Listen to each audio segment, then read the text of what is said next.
como chef de Cars a la carta tenemos, para mí es un sinónimo de la IndyCar de esos años 90, de los años 2000, nuestro amigo Jorge Kekin. Jorge, ¿cómo estás? Edgardo Ver y Estefanía Ferreira te saludamos desde Radio La Red Mar del Plata. Mar de Plata, qué gratos recuerdos de Mar de Plata, no sin antes agradecerles, por supuesto, el poder compartir juntos esta tarde y poder hablar de los fierros, de los fierros, de los autos que, como decía el Chueco, tienen vida. Mar de Plata muy cerca, por supuesto, a la gloriosa Balcarce, al casco, al museo, al Chueco, a Juan, que está por ahí todavía con la Pato y Justina. Tengo un amigo inglés que vive en Mar del Plata, que era un muy bonito circuito, o sea que estamos en buena onda. Qué suerte que vivan por ahí en Mar del Plata, que es un sitio tan bonito. Gracias. No, por favor, los agradecimos somos nosotros de poder estar, de tenerte de chef de Cars a la carta. Y como te quería preguntar, hoy, ¿qué te toca hacer? ¿O qué te gusta más ser? ¿Chef o comensal? Chef. Chef. ¿Y cuál sería tu plato favorito, tu plato insignia? Mi plato insignia está basado últimamente en salmón con algas marinas, wakame. Hay diferentes tipos de algas. Hay inclusive una alga andina, Ajá. que crece en los Andes, chuchume, y yo no la conocía, la verdad, hasta que fui a un restaurante fusión en el Perú y pido algas, wakame, y me trae estas algas que eran otras, y pregunto, ¿y de dónde son? Y me dicen, son algas andinas y crecen en la Puna a 3.500, 4.000 metros sobre el nivel del mar, una fortaleza de planta espectacular, como todo lo que vive a esas alturas, con las condiciones climáticas sobre todo, pero con el sol que te cae 4.000 metros más que te cae en el otro lado. Y hace muy poco fui a un restaurante, un rancho San Isidro, y pedí un salmón que le llaman ellos crudo, y a la hora, un salmón no, era un hamachi, era un yellowtail, cola amarilla, un atún cola amarilla. Y cuando me lo traen en una base de algas. Y le digo, me disculpan, primero voy a probar las algas antes que el hamachi, que lo conozco tanto. Y entonces sí, mi plato sería eso, un salmón crudo con wasabi, con algas, con palta, no sé cómo le llaman palta, aguacate, avocado, con unas semillas de ajonjolí, sesame seeds, y cebollita china, que le llamamos nosotros, picadita, o un shallot picadito. Y eso es. Te digo que se hace agua a la boca, con lo que estás escribiendo. Y lo tomo de desayuno, aunque parezca algo inusual, pero lo tomo de desayuno con no es nieto, pero es nieto de mi mujer, que tiene ya 1 año y 2 meses y vive con nosotros desde que tiene 5 o 6 meses, duerme en nuestro cuarto. Es el tercero, los padres nos lo mandan feliz porque a las 2 de la mañana el bebé se levanta, a las 5 de la mañana se levanta, a las 7 ya quiere jugar. Tiene un humor y un espectacular. Y como te digo, se despierta con nosotros, le toco, a él le gusta que le toque una canción de Juan Diego Flores, que es Cucurrucucú Paloma, Sí. y el sinvergüenza se levanta, me mira, y se levanta tranquilo, no se levanta llorando, nada, ahí en la cuna, al lado de la cama, y yo me despierto y a veces está parado mirándonos, y tiene recién 1 año y dice, cu, cu, cu, cu, cu, cu, cu. Entonces, nada, tocarle, me despierto yo como Juan Diego Flores. Y después le toco la Traviata y después tomamos desayuno juntos y le encanta alga marina, salmón, pero a él le doy cocinado, no le doy un salmoncito al vapor, y alga marina y palta, aguacate, abocado, y luego de eso, así que le estoy dando comida al cerebro. Soy el causante de todo esto. Digo, si algo pasa con este muchacho es mi culpa, porque desde los 6 meses lo único que él manja Sí. es brain food, puro brain Ajá, food. Arándanos, granada, sí. muchísimo. Todo lo que me gusta a mí, en realidad. Arándano, granada, algas, salmón, hígado de pollo orgánico, que ese sí se lo mezclo un poquito con mermelada de higo, algún tipo de Ajá, mermelada exótica. Y luego, ¿qué más? Hígado, eso. Comida directa al cerebro. claro, no, está perfecto, está perfecto. Y qué lindo, ¿no? Qué lindo, vamos a decir, malcriar así a un nieto, ¿no? Qué lindo que es. Jorge, Muy simpático. Sí. te saco de la comida y ahora sí, llego al plato nuestro, del cual Sí. sos chef, que es los autos, esta parte tan importante, yo creo que de todo el mundo, no solamente del automovilismo, los autos en general. Pero ¿cómo han sido tus inicios en el automovilismo y cómo llegaste al automovilismo norteamericano? Desde muy niño yo quería ser corredor de autos. Desde muy niño, desde muy niño. Era el séptimo hijo de un séptimo hijo, de un séptimo hijo. Y mi padre, muy parecido a mí, una persona que eh, no le iba bien en el tema monetario, Ujú, pero sí le iba muy bien con amistades y con lo que quería hacer en la vida. Y él tuvo la segunda licencia de aviación, de aviador civil en el Perú, 1919. Volaban Blériots, sí, como el que voló Jorge Chávez, el héroe peruano que cruzó los Alpes, en una carrera de aviones. Y desde muy niño yo lo que quería era ser corredor de autos. No quería ser mecánico, no estaba para nada dentro de la mecánica. Me acuerdo haber desarmado un motor y se quedó ahí para siempre. No tenía ni idea de cómo volverlo a armar, ni tampoco el interés, supongo, de ir a un mecánico y decirle, enséñame a armar este motor. O sea que yo era una especie como, han habido muchos, ¿no? Muchos que han sido así, inclusive hasta el Chueco, su hermano era el mecánico. Eh, Peter Revson, François Sebert, hasta el mismo Stewart. Eh, Emerson sí estaba más metido en mecánica al comienzo cuando hizo el go-kart que le hizo con su padre.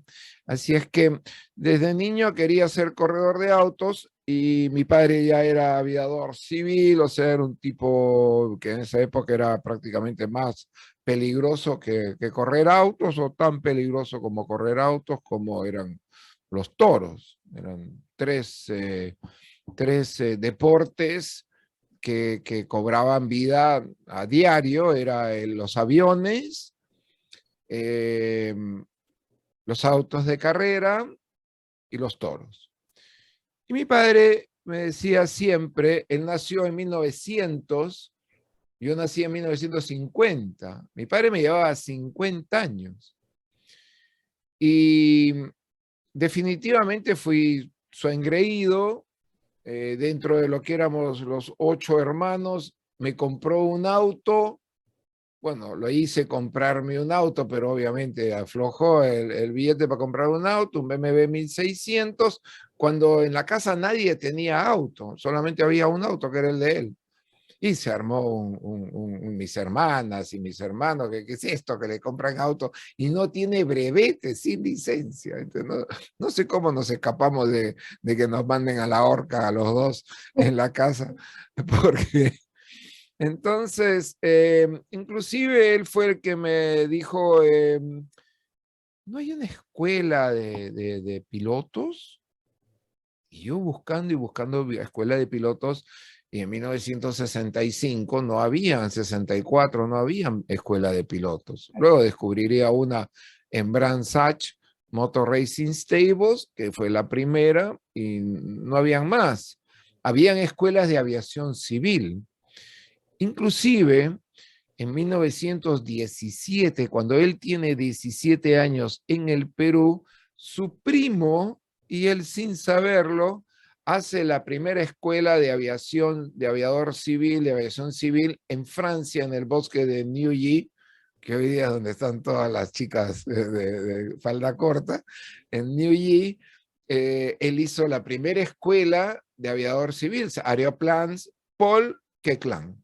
Y el tipo era un trome en hacer hélices, y en esas épocas las hélices eran básicas para el avión, porque era o para despegar muy corto o despegar muy largo, o un viaje de larga distancia le cambiaba la hélice, como cambiarle la corona a un auto para la corona, sobre todo en rally, le Claro. pones una corta, una larga.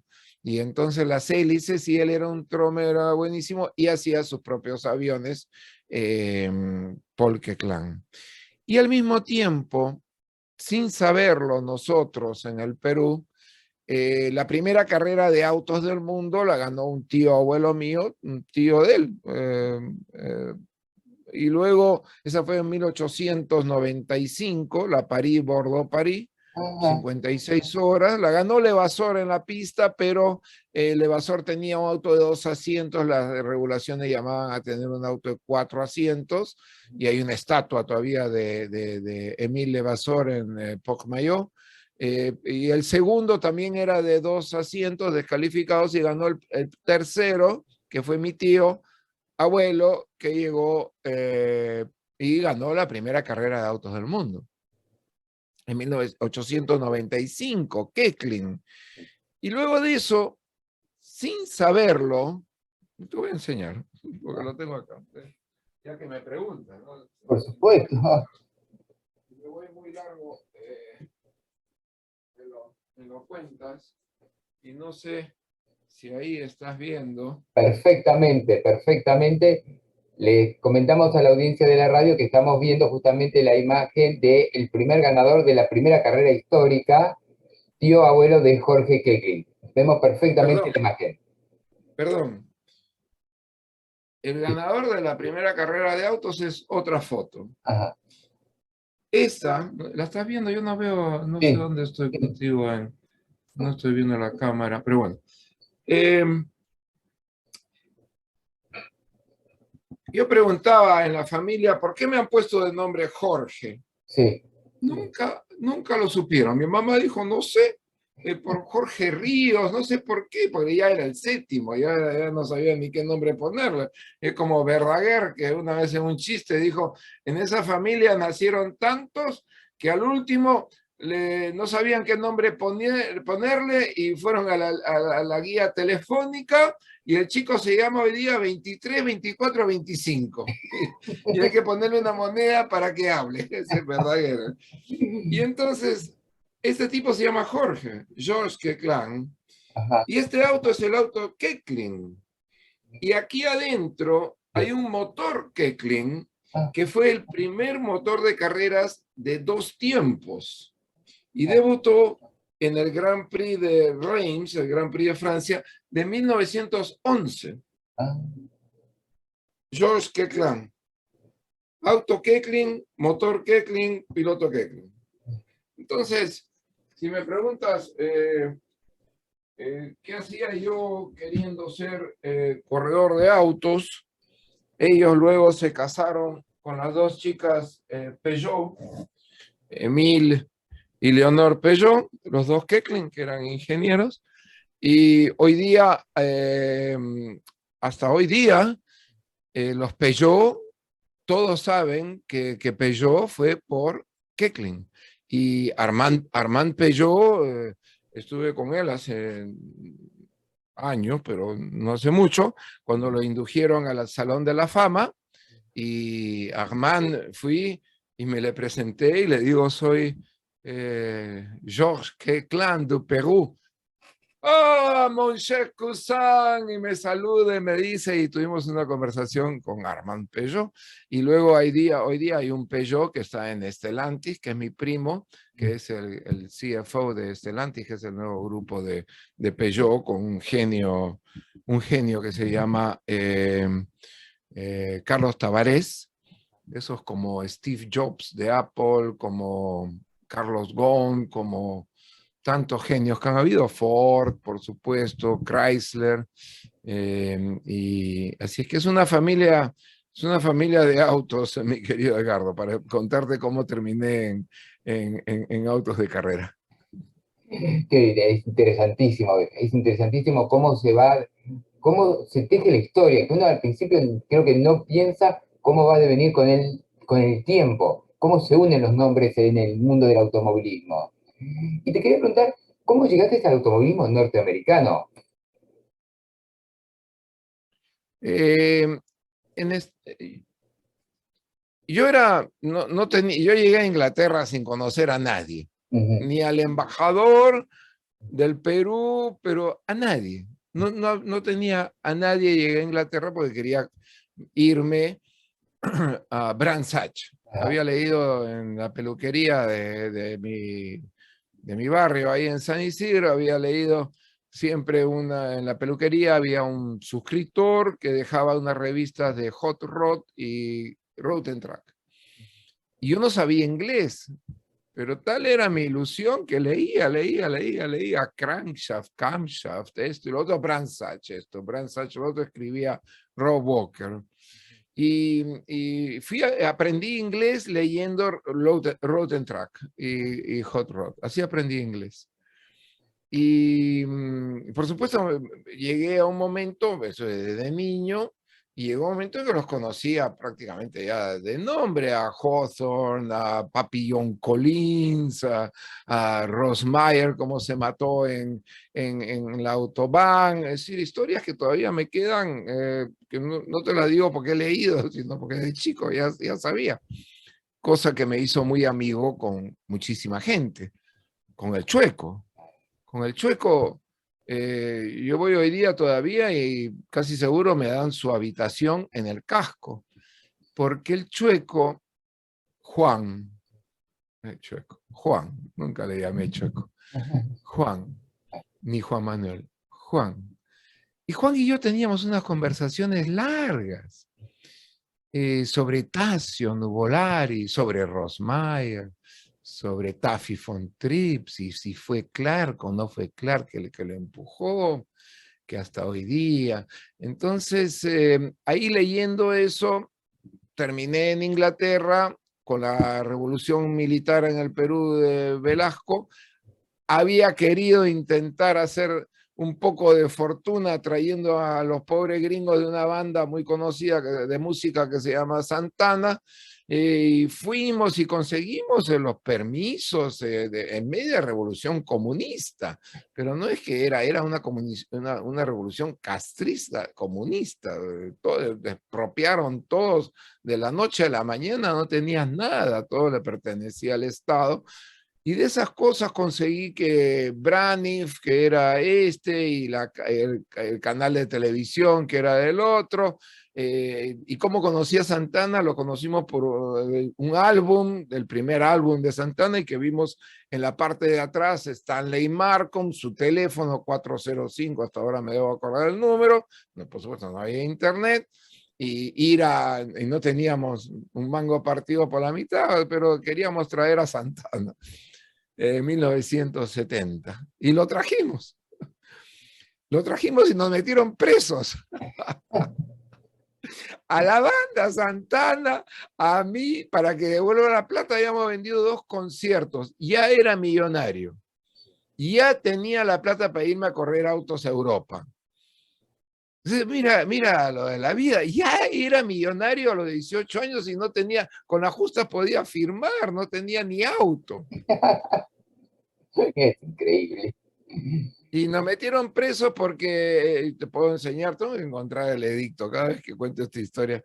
El edicto del gobierno militar de General Velasco comunista, junto con el cura Bambarén, miserable cura comunista jesuita, de donde yo estudié, él fue el que le dijo, esto va a ser unos rock and rolleros, sexos, droga, no puede ser que suceda esto. El cura ese miserable, obispo, que se vaya y que ojalá esté en el infierno, porque no tenía razón para hacer eso. Éramos unos emprendedores jóvenes peruanos trayendo por primera vez a Latinoamérica una banda de músicos de rock and roll que tocaban Platinum. Fue el primer Platinum. Nada, se le declara expulsado del país, escucha bien, por tocar música alienante al imperialismo yanqui. Esa es la razón. Increíble. Por tocar música alienante al imperialismo yanqui. Miserables. Y entonces me metieron preso y teníamos toda la plata en el closet de mi papá. Ahí estaba toda la plata de las entradas. Y hubo que devolver la plata de las entradas y hasta hoy día muchos peruanos vienen, me sacan la billetera y me dicen, mira, el ticket de Santana, nunca lo devolví. Entonces, de ahí se acabó lo de Santana, ¿qué hago? Me fui con la banda a vivir a Sausalito, Mill Valley, California, y de ahí encuentro la escuela que mi padre me había estado preguntando, que dicho sea de paso ya la había escuchado en un camino del Inca, parando en Huancayo, en la primera etapa. Voy donde Henry Bradley, que era el Fangio del Perú, y le digo, Enrique, así se le llamaba como a Juan, le decía Juan y no Juan Manuel, Enrique, ¿tú no conoces una escuela de manejo de autos? Y me dice, ¿para qué? No, porque mi papá me está preguntando que si no hay una escuela de pilotos de autos. Me dice, esto es 1967, me acabo de enterar que hay un fulano que se llama Bondurant que ha Ah, abierto una escuela en California. claro. Y no paré los 8 días del Gran Premio Nacional de Carreteras de pensar Bondurant. Viene lo de Santana, nos meten presos, tengo que salir. Bueno, me fui de Perú ya que no había nada que hacer. ¿A dónde te vas? A Brands Hatch. Y conoce, ¿qué será Brands Hatch? Pero lo he leído toda mi vida a Rob Walker en su Road and Track. Entonces, me voy, llego a California, Bondurant. Ontario Motor Speedway, un lindo circuito que hicieron a imagen y semejanza de Indianápolis con 4 curvas, igual como hizo Ralph Sánchez Homestead. El primer Homestead era Miami, era un 4 curvas, tuvieron que después invertir una fortuna en corregirlo porque no funcionaba. Y entonces Ontario Motor Speedway se corrió una carrera de Fórmula 1, me voy, Bondurant, no tenía plata de vuelta, nunca he tenido plata, o sea, no lo digo como queja, sino que digo, Bondurant. Y entonces empecé a importar chullos y esas cosas de los incas, ahí, de los indios, ahí importaba y lo vendía ahí en lo de rock and roll, a Janis Joplin, a Jimi Hendrix, a todo el mundo que caminábamos con ellos, yo caminaba con la banda, con Santana. Y entonces hice un poco de plata y con eso me fui a la escuela de Bondurant y Bondurant me dice, ¿tú has corrido antes? Y le digo, no, lo máximo que he hecho es me robaba el carro de mi papá y me escapaba a las 11 de la noche y subía a Ticlio a 4.600 metros de altura y bajaba para poder llegar a las 2 de la mañana, 3 de la mañana, llegar de vuelta, dejar el auto en el garaje y que se le vaya todos los olores. Un Toyopet 1900, uno de los primeros Toyotas, que tenía caja de 3, Ajá. pero tenía una caja 390. Y la cuestión trepaba a Ticlio, que es el pase del ferrocarril más alto del mundo, y llegaba y ¡fum! Y bajaba. Mi papá decía, este auto a veces huele en la mañana. Claro, y eso era en la noche, con perros, con gente, bicicleta, y yo ¡fum! Me iba a fondo. Y luego de eso hice varias veces Caminos del Inca, y cuando llego donde Bóndora me dice, ¿tú has manejado, has corrido antes? Me dice, le digo, no, sí has corrido antes, no me mientas. Le digo, Mr. Bóndora, no he corrido. Así que Te vas te vas a Europa. Y él fue hasta que se murió, hace muy poco se murió, y siempre estuve en contacto con él. Él fue y él hasta que se murió decía, yo no sé qué hiciste para sacarme plata. Perdón. Nada, y luego de eso, estando en Europa, me va bien, soy piloto de pruebas, me llevo bien con todo el mundo, una vez más, que era corredor de autos. sí, Cuando eres corredor de autos, no eres otra cosa. Eres músico, eres pintor, a la legua, dice ese pintor, ese es artista. Entonces, me fue bien, pero me tocó correr con quienes fueron tres que se fueron a Ferrari. Rueda a rueda, pero no le ganaba a Pironi, Didier Pironi, rueda a rueda en el 75, con Arnoux, rueda a rueda en el 75, que terminó en Ferrari, y en el 77, cuando me dan el piloto número 1 de Argo para el campeonato europeo, Joe Marquardt, Nick Jordan, me dice, vamos, tú vas a ser piloto número 1 de esta nueva fábrica. Él venía de GRD, donde estaba Pasadores, donde estaba Alan Jones, y de Modus, donde estaba Tony Bryce. Joe Marquardt venía de McLaren y diseñó y construyó los Argos, y fui su primer piloto número 1, y me dice, no te preocupes, vamos a traer a un sueco que tiene 18 años, no tiene experiencia. Y el suequito este de M me metía medio segundo por vuelta. Yo decía, pucha, no camino. Stefan Johansson. Entonces, terminó en McLaren, terminó en Ferrari, terminó en Indianapolis, Stefan Johansson. Y yo decía, no sirvo para esto. Un suequito viene y me gana, no puede ser.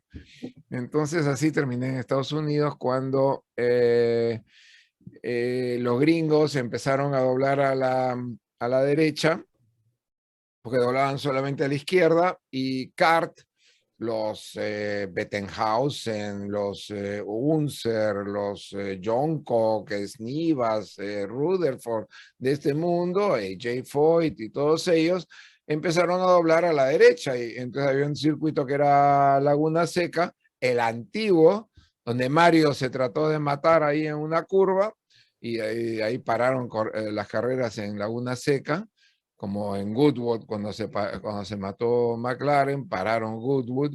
Entonces, y cuando la Mille Miglia, pararon la Mille Miglia cuando se mató Fon, el Marqués de Portago, Alfonso de Portago. Entonces, Laguna Seca era peligrosísimo. Nada, te pagaban $500 y el pasaje.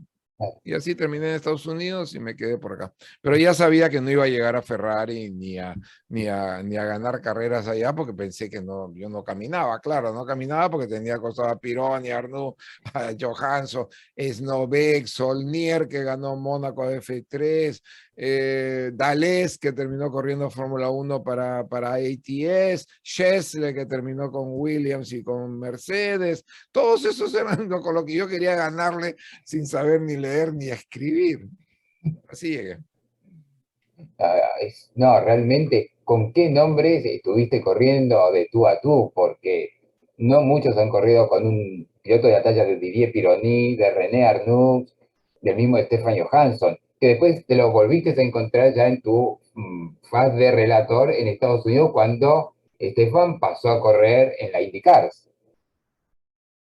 Sí, estuve con él hace poco. Se casó con una argentina, con Sí, Gabriela. Sí, y está pintando ahora en Santa Mónica, aquí en Los Ángeles, tiene su estudio.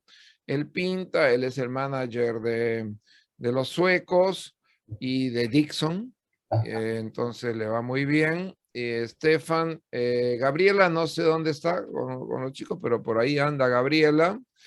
Y Pironi Lo máximo que hicimos con Peroni fue que nos cambiamos las mujeres. A él le gustaba mi enamorada, a mí me gustaba su enamorada. Y un día nos cambiamos de enamoradas. O sea, eso es lo máximo, aparte de que en la pista el miserable me metía medio segundo y nos encontrábamos a veces en la pista. Y entonces, y Arnoux era un tipo muy problemático toda su vida, muy problemático, pero igual me ganaba. Ragnotti estaba ahí, que ganó el Monte en el Renault 5, ya no. Ragnotti, estaban todos, todos. Me tocó una, y yo corría para Mader, Heini Mader, que era el representante de Lola, que había heredado cuando se mató Joe Bonnier.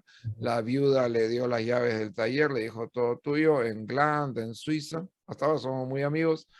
Inclusive tengo que apuntar acá para llamarlo porque se Bueno, ya me ha estamos quedado. nuevamente conectados. Estamos con Jorge Keklin, ex piloto profesional, host de Automundo TV y yo digo un pedazo grande de lo que es el automovilismo, uno que lo sigue, lo ha seguido, lo ha escuchado la voz a través de ESPN en esos años 90, cuando a uno le gustaba esa IndyCar donde estaban los grandes nombres que venían de Europa.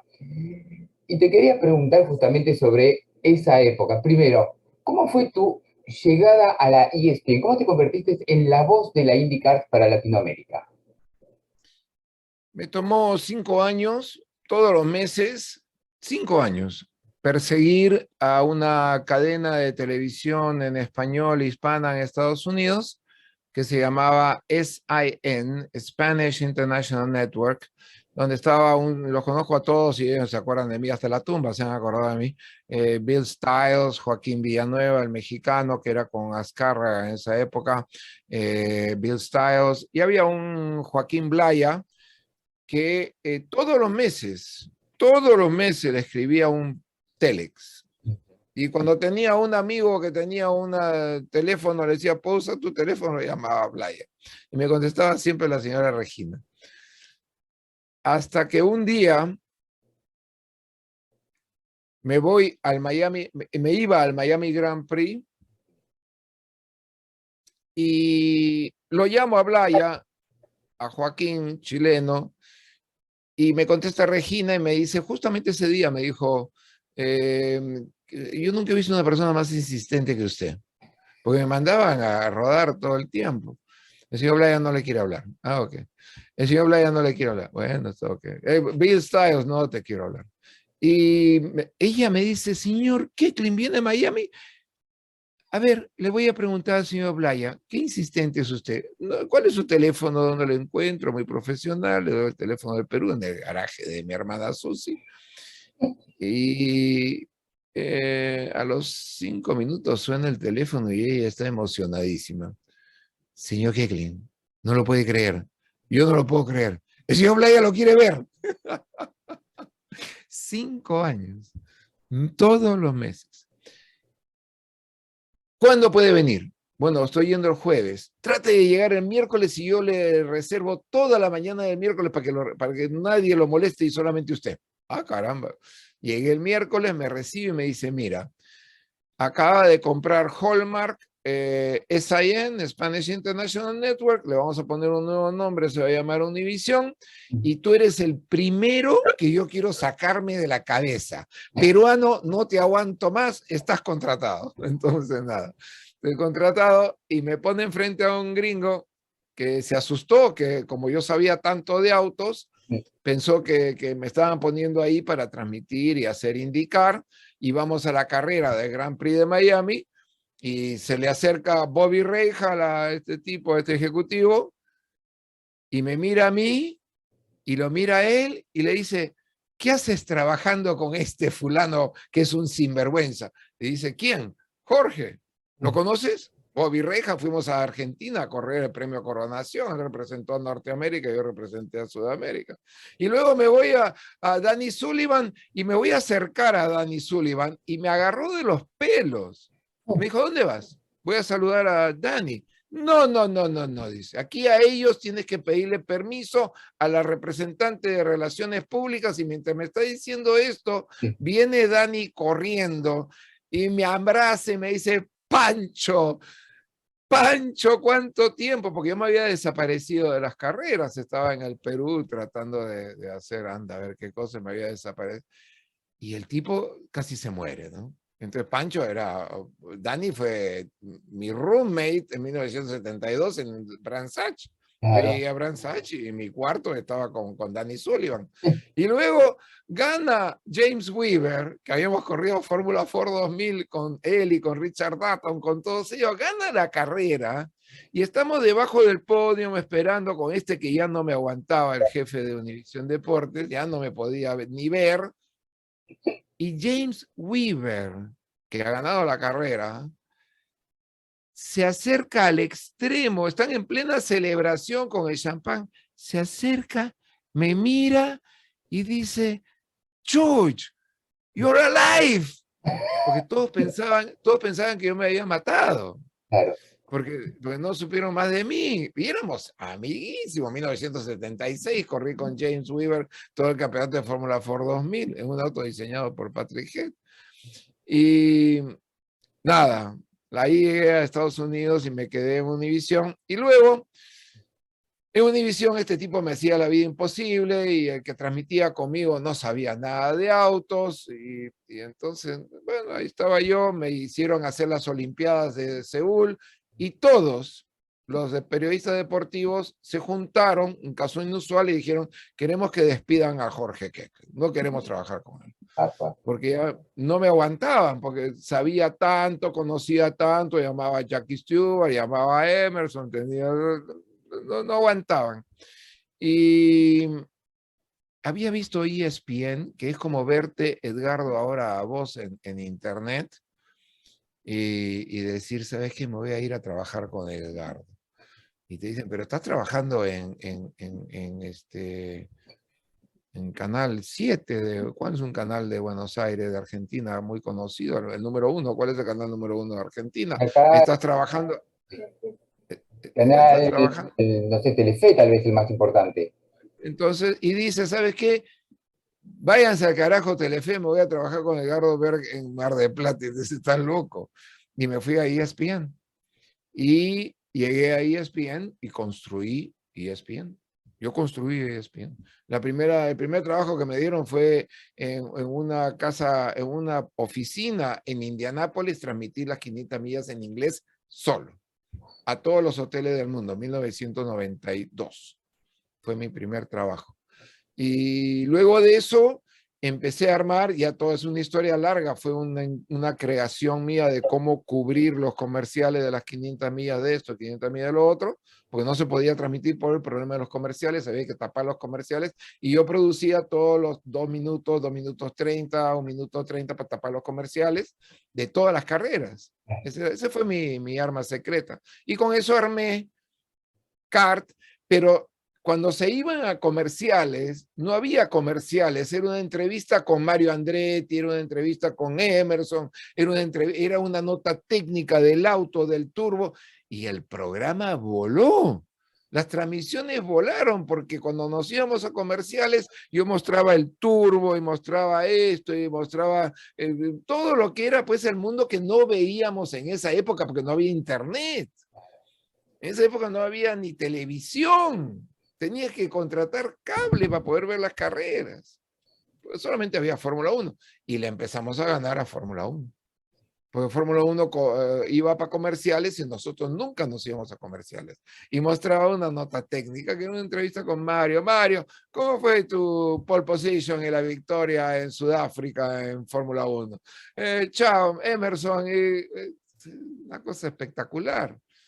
John Barnard, el diseñador de McLaren, nos comentaba cómo había sido la construcción del primer McLaren de fibra de carbono con Hércules.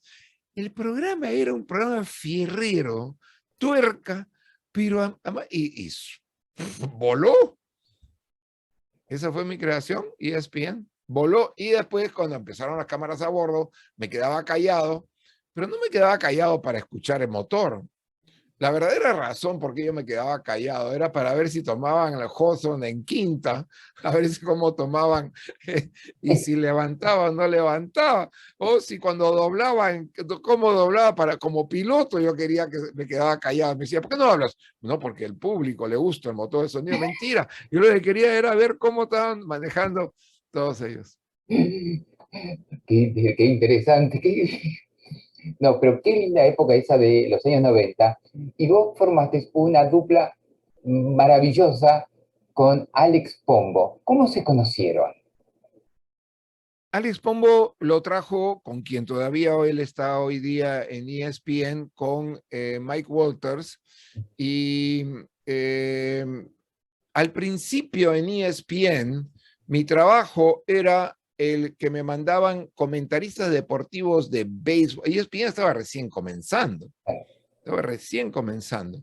Entonces, una vez me mandaron a Alfredo Béjar, que transmitía béisbol, otra vez me mandaron a quien hoy día es uno de los primeros en fútbol, conocidísimo, Álvaro Martín de la NFL, y me los ponían al costado para transmitir, y disculpa, enseñarles a cómo transmitir un evento deportivo, cómo mantener a la audiencia entretenido. Y, y la ignorancia de ellos era tal que uno al aire dice, bueno, y ahora seguramente van a salir a probar las llantas de lluvia. Y digo, no, las llantas de lluvia son para lluvia, ¿no? Hoy día es soleado. No, no, pero seguramente van a salir a probarlas porque ahí las he visto abajo y ya las tienen listas.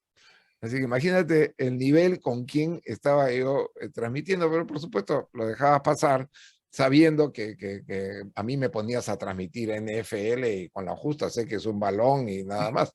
¿Entiendes? O sea que hay que ponerse también ahí. Entonces, nada, ESPN lo armé, luego armé el programa Automundo ESPN, luego armé que se empezó Automundo ESPN, como lo vendí, se llamaba, no sé si vos lo viste, Indicar con Fangio.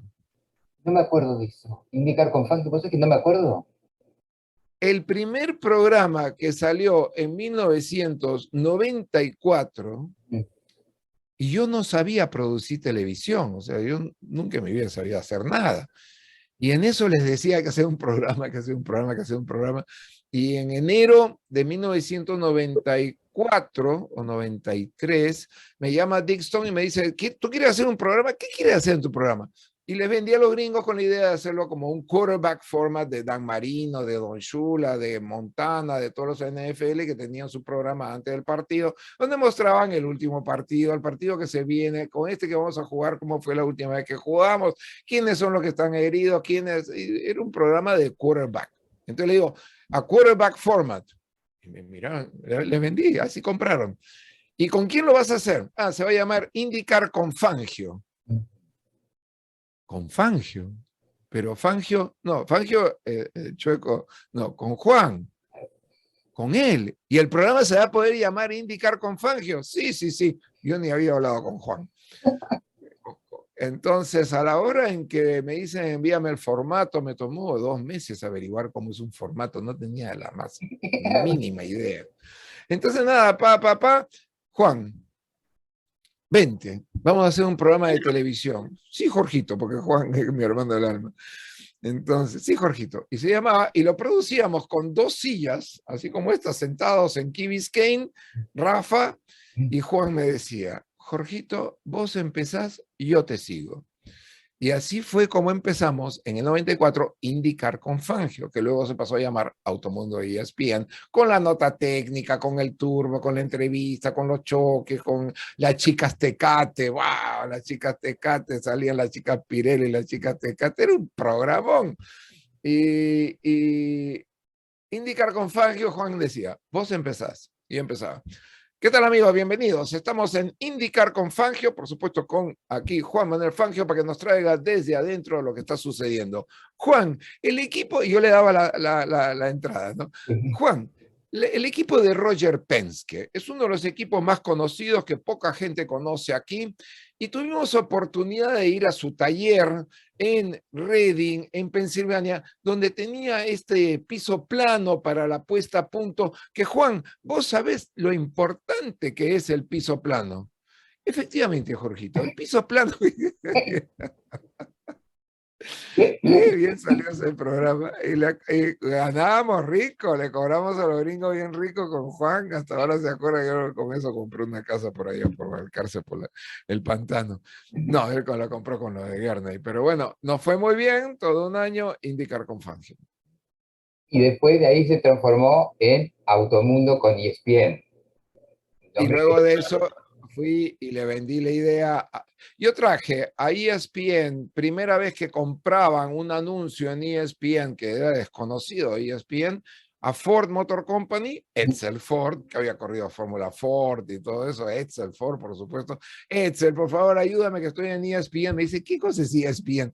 Ford, aquí vamos a hacer un programa. Y luego traje al Diablo Fernández con Tecate, Firestone con Mark Emkes, que luego hicimos la Firestone Fórmula 3 Sudamericana, Bridgestone, y me olvido quién más. Traje como 4 o 5 por primera vez a ESPN, pero era por pura amistad, como vendiendo patrocinio. En realidad era vendiendo patrocinio de auto de carrera como piloto que te la pasas tocando la puerta de todos y llorando miserias porque te suelten un poco unos mangos. Y te quería preguntar, porque ya sabes, así llegó Automundo a la gran pantalla, pero también Automundo se transformó en una revista muy exitosa. ¿Cuándo fue eso? Ya era en Argentina y compré la revista en Estados Unidos, que Ajá. me costó muchísimo porque me quisieron hacer vivezas por aquí y por allá, pero nada, compré Automundo en el 91, en Ujú. 90. Y con eso tenía la revista, la llevé a ser la cuarta revista más grande en Estados Unidos. Y una vez más entró Ford, hizo su primera compra en el mercado hispano con Automundo Magazine, Edsel, y vendía. Y además Bob Lutz, que era el zar que hizo el Pontiac GTO en General Motors, es mi primo, él es Lutz Kecklin. Entonces por ahí, por conocer y por estar con todo el mundo, pude avanzar, ¿no? Y vender. Y además, lo importante era que cuando yo hablo con un americano, cuando, at 3 o'clock, right? Ah, tengo que salir en 10 minutos. Bueno, Entonces, yo cuando hablo con un americano, con un inglés, le hablo de autos, de Camber, Caster, Setting, yo, Pitch, Roll. Entonces me dice, este tipo sabe.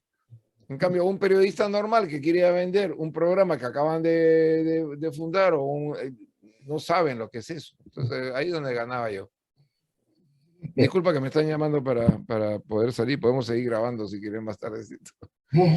eso no, no hay ningún problema. No sé si quieres más tarde hoy, si quieres en otro momento, acordamos. Pero continúa, ¿qué más tienes ahí? Porque tengo todavía aquí para poder seguir la tertulia. Gracias, disculpa. Bueno, entonces seguimos un ratito. Me avisas cuando necesitas que cortemos y hacemos la primera parte del menú y en otro momento hacemos la segunda parte del menú. Sí quiero que me cuentes, porque sé que corriste en IndyCars. Tuviste la experiencia de sentarte en uno de esos bólidos.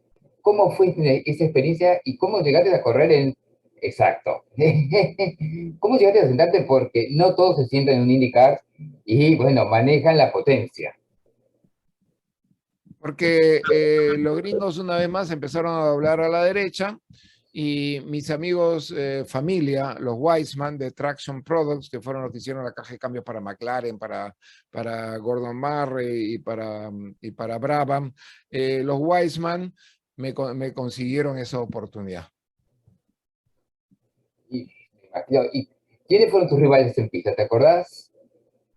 Todos lo que vos conocés, los Anser, Andretti, Foyt, Rahal, todos ellos de esa época, 82, todos en esa época.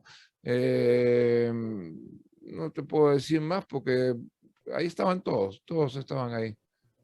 Te lo No consultaba. estaba.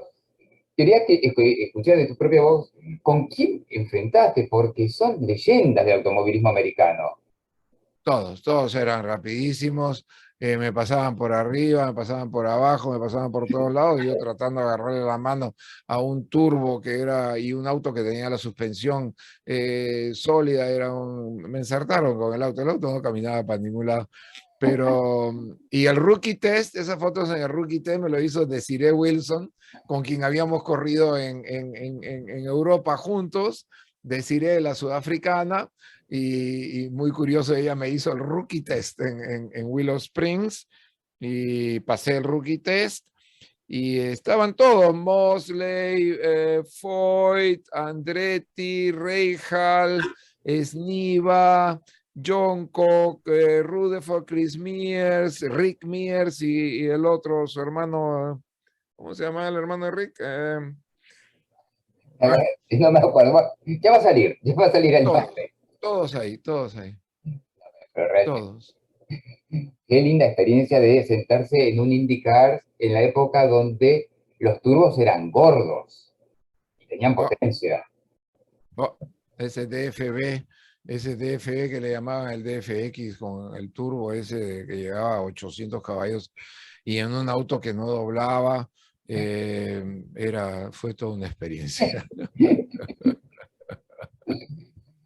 Fue ¿Y cómo, toda una cómo lo experiencia, hiciste fue toda una doblar? Porque si no doblaba, ¿cómo lo hiciste? ¿Cómo lo llevabas si no podía ser tan difícil de conducir?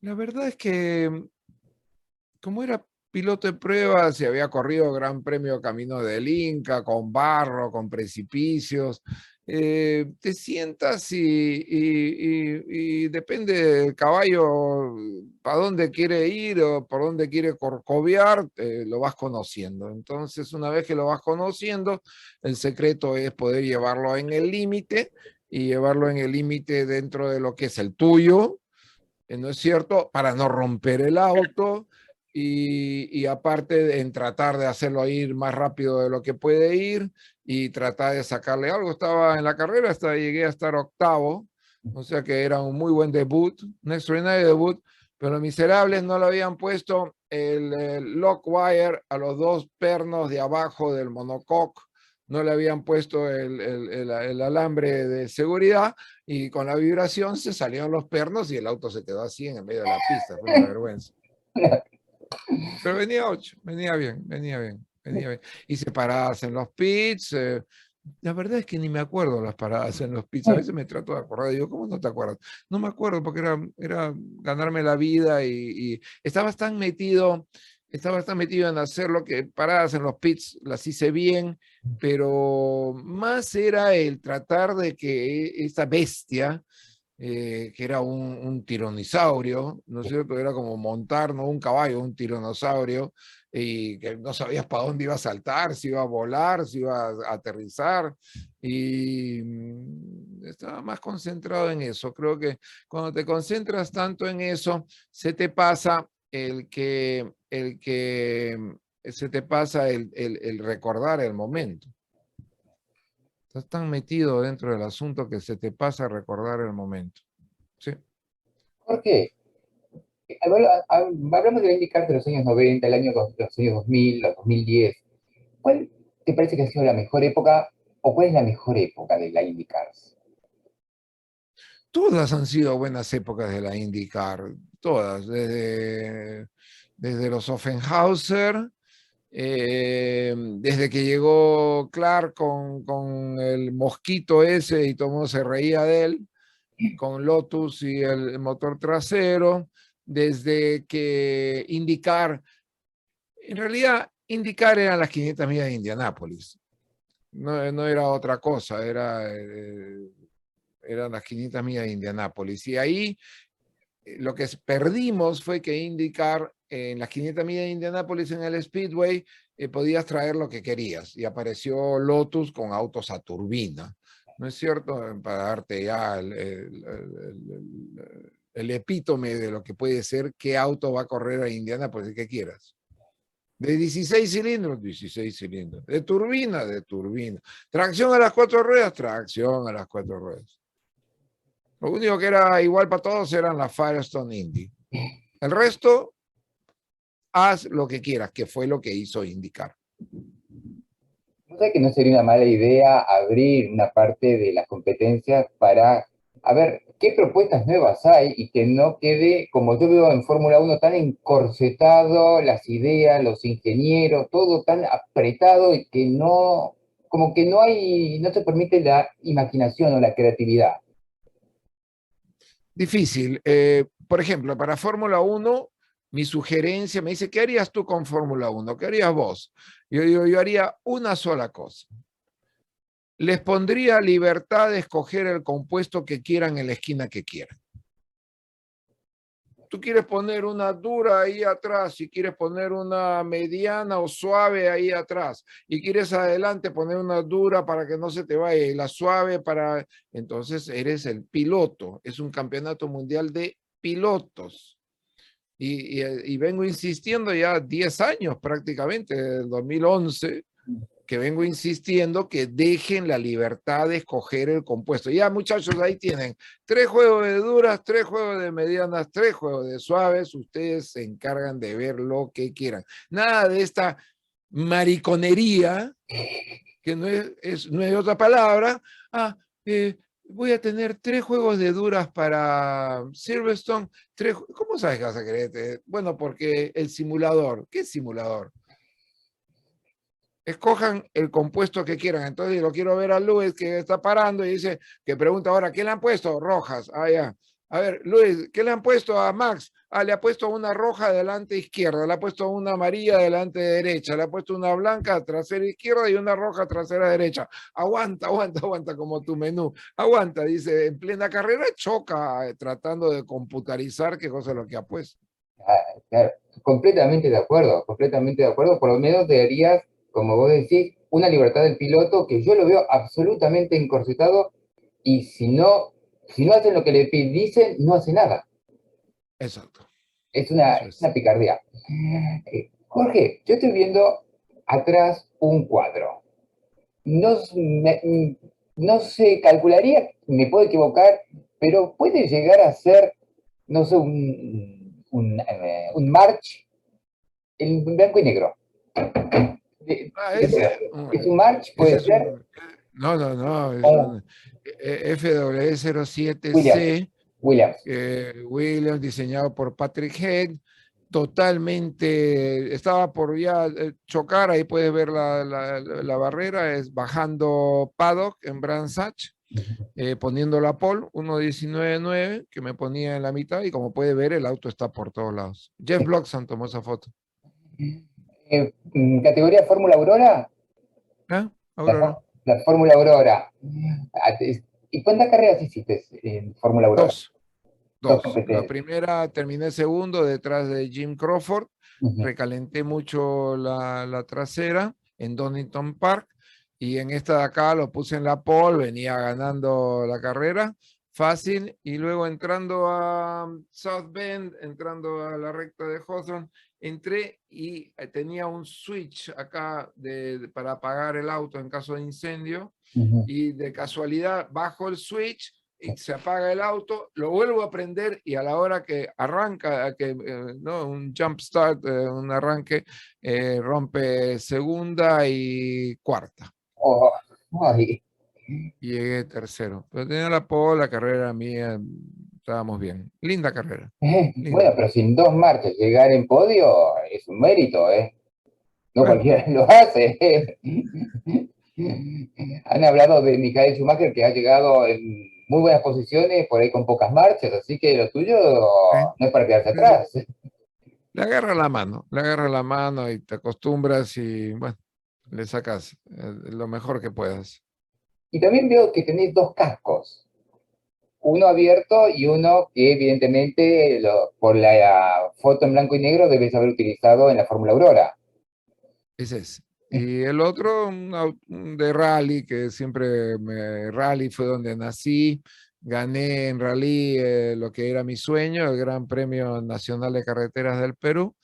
y gané varios rallies, corrí para Ford en rally inglés, el Scottish Rally, y fui el tester y el recce de Datsun Team Europe Ajá. con Timo Salonen, así que el rally siempre ha estado ahí cerca de mi corazón. Bueno, otro nombre pesado, Timo Salón en el rally, uno de los referentes, años 70, Ah, años 80, realmente. buenísimo, buenísimo. Y ahora para ir culminando y agradeciéndote todo este tiempo, esta amabilidad, y por supuesto te vamos a volver a citar como chef de Gracias, Carsa a la Carta para seguir, porque esto empieza hoy, pero me parece que tenemos comidas y platos para rato. gracias. En la IndyCars, y en los, no, de los pilotos que has conocido, que han sido tus compañeros, ¿a quién le darías el premio naranja a ese piloto afable con el público, con la prensa, predispuesto? ¿A quién le daría? Eh, sí, Eh, no sé, que sea bueno con la prensa y con el sí, afable. público y con todos. Sí, efectivamente han habido unos que sí eran buenos con el público, otros que no eran buenos con el público, con los aficionados, con los aficionados. Adrián, muy bueno con los aficionados, Adrián Fernández, no corrí con él, pero sí lo puedo decir. Emerson, muy bueno con los aficionados. Jackie, muy bueno con los aficionados, Jackie Stewart. Eh, ¿Quién más era así muy popular?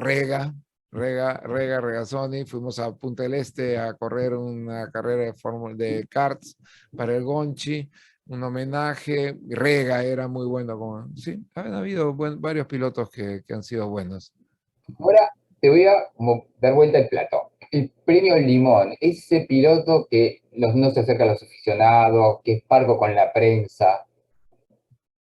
René Arnoux. Arnaud. Oh, qué horrible tipo, te da vergüenza. Yo iba y me disculpaba con los aficionados en francés. Y por último, el piloto al cual le darías el premio picante, ese piloto que vos veías en la pista y vos sabías que no lo podías pasar porque te tapaba por todos lados y cuando lo tenías atrás te buscaba para pasarte por donde no pudiera. Ah, había un peruano que era este, Menkeli. Ah, Menkeli, lo agarré subiendo en camino del Inca, pero había partido media hora antes y ya lo agarré y aún así no me quería dejar pasar en la recta. Te voy a decir quién era, te voy a decir quién era muy bueno con el público. Yo te voy a decir quién era el mejor de todos, que no sé cómo no me vino a la cabeza. El loco de Di Palma, Luis Rubén Di Palma, que corrí con él, tuve el orgullo, el honor, la satisfacción, pero medalla de oro que me gané en mi vida fue correr para Berta y correr para el loco de Di Palma y ser amigos con él, muy amigos con él, con la Tana, con luego José Luis cuando vino a correr, eh, pero Luis Rubén de Palma, extraordinario, el ídolo. Loco de Palma, un referente argentino del automovilismo que muchos creen que tendría que haber llegado a la Fórmula 1, pero bueno, Ah, sí, sí, yo me lo quise traer, pero hasta el último momento, cuando me vino a ver a Río Cuarto, que se vino en el helicóptero a verme y después regresó, que estaba en una carrera de sus camionetas por algún lado, vino y hasta el último momento yo me lo quería llevar a correr a IndyCar, hasta el último momento. A Fontanita lo llevé, a Furlan también lo llevé, persiguiendo a De La Pena y a ESPN. A ESPN Fontana me costó bastante el traerlo, pero yo sí creía que iba a ser muy bueno. Pero al loco, hasta el último momento me lo quería traer. No quiso. Jorge, agradeciéndote y ya sí, culminando porque Gracias. has dado tiempo por todos lados. La gente que nos está viendo y te quiere seguir, ¿por dónde te puede seguir? ¿Por qué medios? ¿Por qué redes sociales? Ah, gracias. Twitter es @Jorge Coichlin, que es mi nombre, que seguramente lo tienes en pantalla. Y luego todo lo que es redes sociales para el Datacast, que estamos inventando ahora de cómo transmitir, una nueva manera de transmitir carreras de autos con pura telemetría, sin imágenes, es Automundo TV. No te veo. Automundo TV. Jorge, un abrazo grande, muchísimas gracias. Realmente con nosotros, Jorge Keklin, es ex piloto profesional, host de Automundo TV, pero yo voy a decir que para mí es algo más importante. Yo lo considero, como desde hace mucho tiempo, un gran amigo. Para mí eso es lo más importante, más allá, y que nos ha unido el automovilismo en todo este tiempo. Edgardo Berg, muchísimas gracias. Radio La Red, 91.3 de Mar de Plata. A todos ustedes, un hermano peruano. Verde, verde, verde. Gracias.